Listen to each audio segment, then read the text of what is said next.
2 Crônicas 22.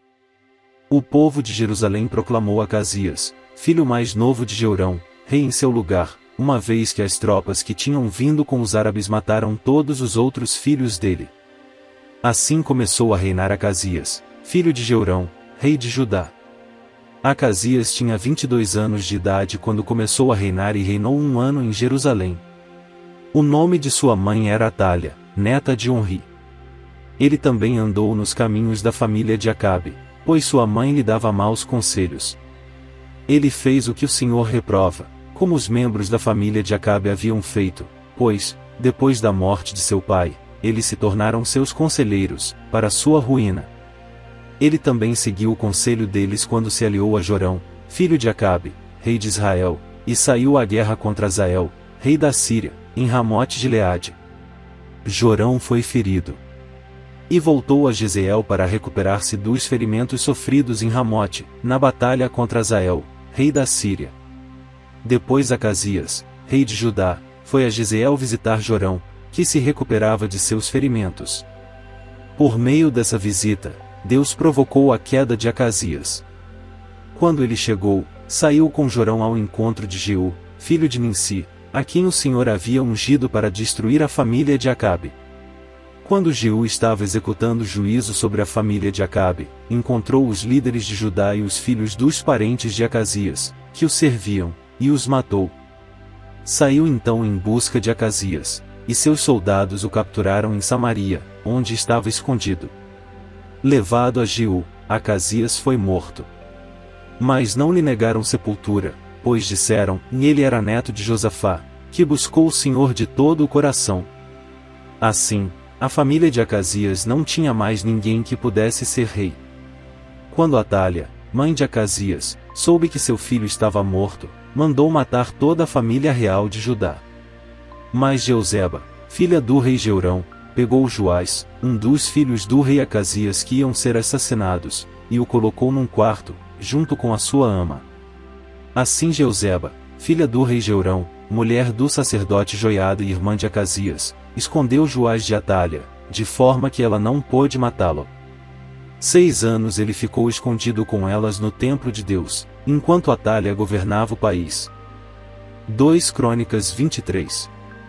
No 7º ano Joiada encorajou-se e fez um acordo com os líderes dos batalhões de Sem, Azarias, filho de Jeroão, Ismael, filho de Joanã, Azarias, filho de Obed, Maazéias, filho de Adaías, e Elisafate, filho de Zicri.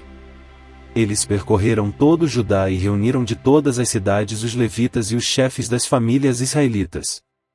Quando chegaram a Jerusalém, toda a assembleia fez um acordo com o rei no templo de Deus. Joiada lhes disse: reinará o filho do rei, conforme o Senhor prometeu acerca dos descendentes de Davi. Vocês vão fazer o seguinte: 1/3 de vocês, sacerdotes e levitas que entrarão de serviço no sábado, deverá ficar vigiando nas portas do templo. 1/3 no palácio real e 1/3 na porta do alicerce, e todo o povo estará nos pátios do templo do Senhor.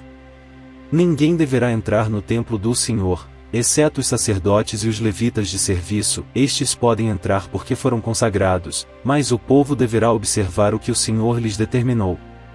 Os levitas deverão posicionar-se em torno do rei, todos de armas na mão. Matem todo aquele que entrar no templo. Acompanhem o rei aonde quer que ele for. Os levitas e todos os homens de Judá fizeram como o sacerdote Joiada havia ordenado. Cada um levou seus soldados, tanto os que estavam entrando de serviço no sábado como os que estavam saindo, pois o sacerdote Joiada não havia dispensado nenhuma das divisões. Então ele deu aos líderes dos batalhões de Sem as lanças e os escudos grandes e pequenos que haviam pertencido ao rei Davi e que estavam no templo de Deus.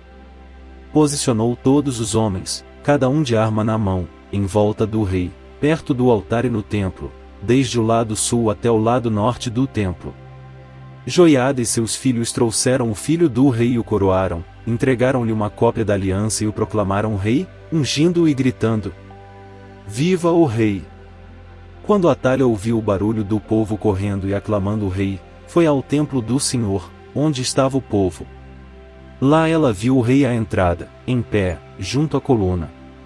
Os oficiais e os tocadores de cornetas estavam ao lado do rei, e todo o povo se alegrava ao som das cornetas. Os músicos, com seus instrumentos musicais, dirigiam os louvores.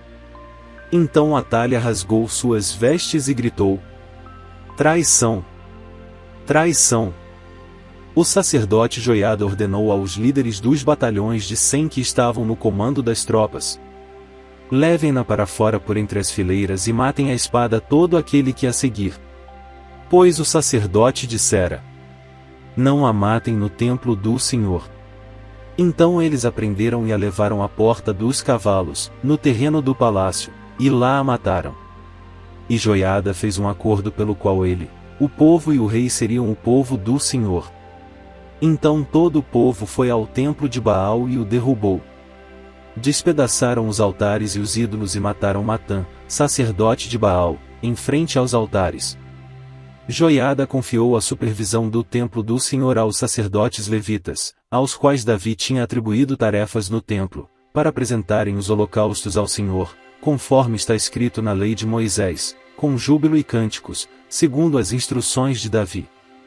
Também pôs guardas nas portas do templo do Senhor para que não entrasse ninguém que de alguma forma estivesse impuro. Levou consigo os líderes dos batalhões de 100, os nobres, os governantes do povo e todo o povo e, juntos, conduziram o rei do templo do Senhor ao palácio, passando pela porta superior, e instalaram o rei no trono. E todo o povo se alegrou. A cidade acalmou-se depois que Atalha foi morta à espada.